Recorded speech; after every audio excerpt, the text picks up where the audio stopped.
ഇന്ത്യയിലെ വിശാഖപട്ടണം നഗരത്തിന്റെ തെക്കുഭാഗത്തായി സ്ഥിതി ചെയ്യുന്ന ഒരു സമീപ പ്രദേശമാണ് അപ്പികൊണ്ട. വിശാഖപട്ടണത്തിൽ നിന്ന് ഏകദേശം 30 കിലോമീറ്റർ അകലെയാണ് ഇത്.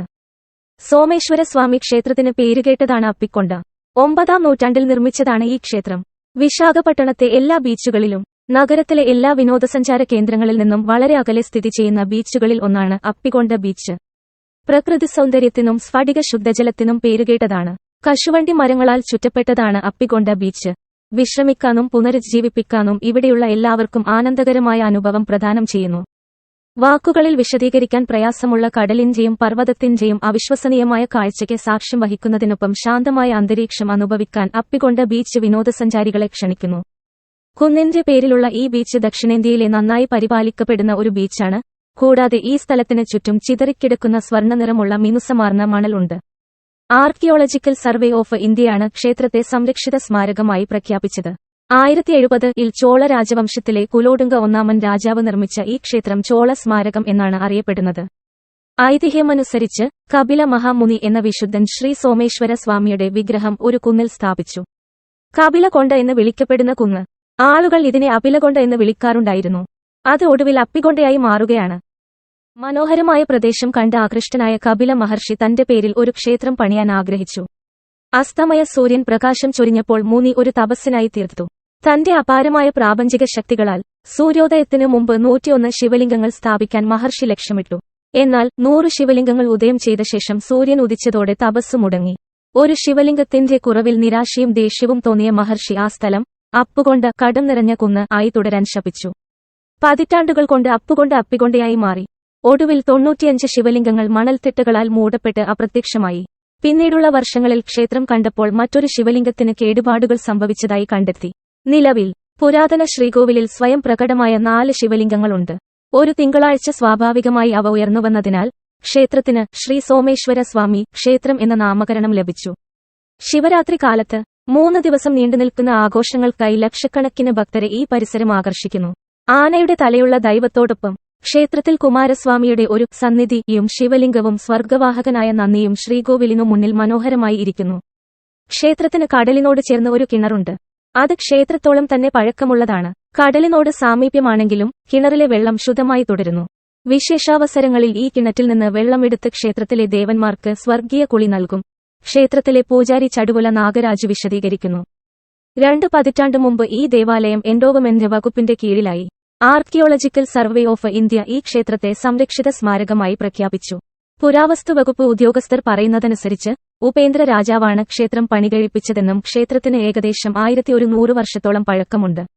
എന്നാൽ ചോളൻ നിർമ്മിച്ച ക്ഷേത്രത്തിന് 1400 വർഷം പഴക്കമുണ്ടെന്ന് പറയുന്നതിനും വിശ്വസിക്കുന്നതിനും നാട്ടുകാർക്ക് വ്യത്യസ്തമായ പതിപ്പുണ്ട്. അയൽവാസിയായ വി രാജു പറയുന്നു.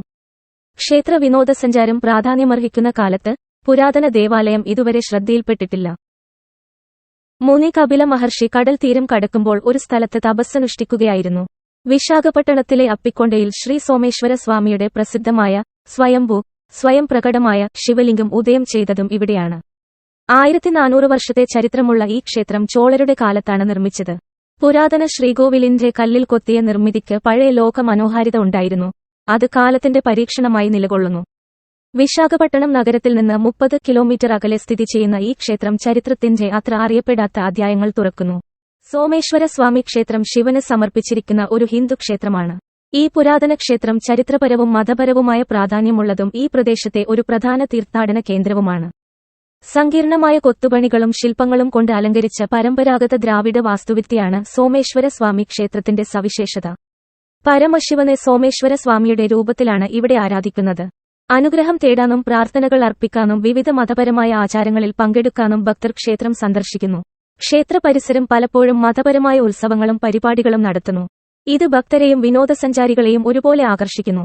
ക്ഷേത്രത്തിന്റെ വാസ്തുവിദ്യാ സൗന്ദര്യത്തോടൊപ്പം ആത്മീയ അന്തരീക്ഷവും വിശാഖപട്ടണത്തെ സാംസ്കാരികവും മതപരവുമായ ഒരു അടയാളപ്പെടുത്തുന്നു. സോമേശ്വര സ്വാമി ക്ഷേത്രം സന്ദർശിക്കുന്നവർക്ക് ഈ പുണ്യസ്ഥലവുമായി ബന്ധപ്പെട്ട ചരിത്രപരമായ മനോഹാരിതയും മതപരമായ ആവേശവും അനുഭവിക്കാൻ കഴിയും. രാവിലെ 9 മണി മുതൽ ഉച്ചയ്ക്ക് 1:30 വരെയും വൈകുന്നേരം 4:30 മുതൽ 7:30 വരെയും ക്ഷേത്രം തുറന്നിരിക്കും. വിമാനമാർഗം ക്ഷേത്രത്തിൽ എത്തിച്ചേരാൻ വിശാഖപട്ടണം വിമാനത്താവളമാണ് അടുത്തുള്ള വിമാനത്താവളം. 27 കിലോമീറ്ററാണ്. ട്രെയിൻ മാർഗം ക്ഷേത്രത്തിൽ എത്തിച്ചേരാൻ മാരിപ്പാലം റെയിൽവേ സ്റ്റേഷനാണ് അടുത്തുള്ള റെയിൽവേ സ്റ്റേഷൻ. 11 കിലോമീറ്റർ ദൂരമേയുള്ളൂ. ദുവ്വാഡ റെയിൽവേ സ്റ്റേഷൻ 18 കിലോമീറ്ററും. വിശാഖപട്ടണം റെയിൽവേ സ്റ്റേഷൻ 26 കിലോമീറ്ററുമാണ്. ബസ് വഴിയാണ് എങ്കിൽ വിശാഖപട്ടണം ബസ് സ്റ്റേഷൻ 25 കിലോമീറ്റർ ദൂരെയാണ്. സിംഹാചലം 30 കിലോമീറ്ററും മധുരവാഡ 51 കിലോമീറ്ററുമാണ്. അതിമനോഹരമായ തീരപ്രദേശമാണ് അപ്പികൊണ്ട ബീച്ച്. അതിമനോഹരമായ മണൽ തീരങ്ങൾ, വ്യക്തമായ ജലം, ശാന്തമായ അന്തരീക്ഷം എന്നിവ ബീച്ച് പ്രേമികൾക്കും പ്രകൃതി സ്നേഹികൾക്കും ഒരു ജനപ്രിയ സ്ഥലമാക്കി മാറ്റുന്നു. അതിന്റെ പ്രകൃതി ഭംഗി, ആകർഷണങ്ങൾ, പ്രവർത്തനങ്ങൾ എന്നിവ എടുത്തുകാട്ടുന്നു. ഇത് ആന്ധ്രാപ്രദേശിലെ തീർച്ചയായും സന്ദർശിക്കേണ്ട സ്ഥലമാക്കി മാറ്റും. കിഴക്കൻ തീരത്തെ മറഞ്ഞിരിക്കുന്ന രത്നമായ ആപ്പികൊണ്ട ബീച്ചിലേക്ക് സ്വാഗതം. ഇന്ത്യയുടെ പച്ചപ്പ് നിറഞ്ഞതും ബംഗാൾ ഉൾക്കടലിനെ അഭിമുഖീകരിക്കുന്നതുമായ ഈ മനോഹരമായ കടൽ തീരം നഗരജീവിതത്തിന്റെ തിരക്കുകളിൽ നിന്ന് മാറി ശാന്തമായ ഒരു പിൻവാങ്ങൽ പ്രദാനം ചെയ്യുന്നു. അതിമനോഹരമായ തീരം കിലോമീറ്ററുകളോളം നീണ്ടുകിടക്കുന്നു.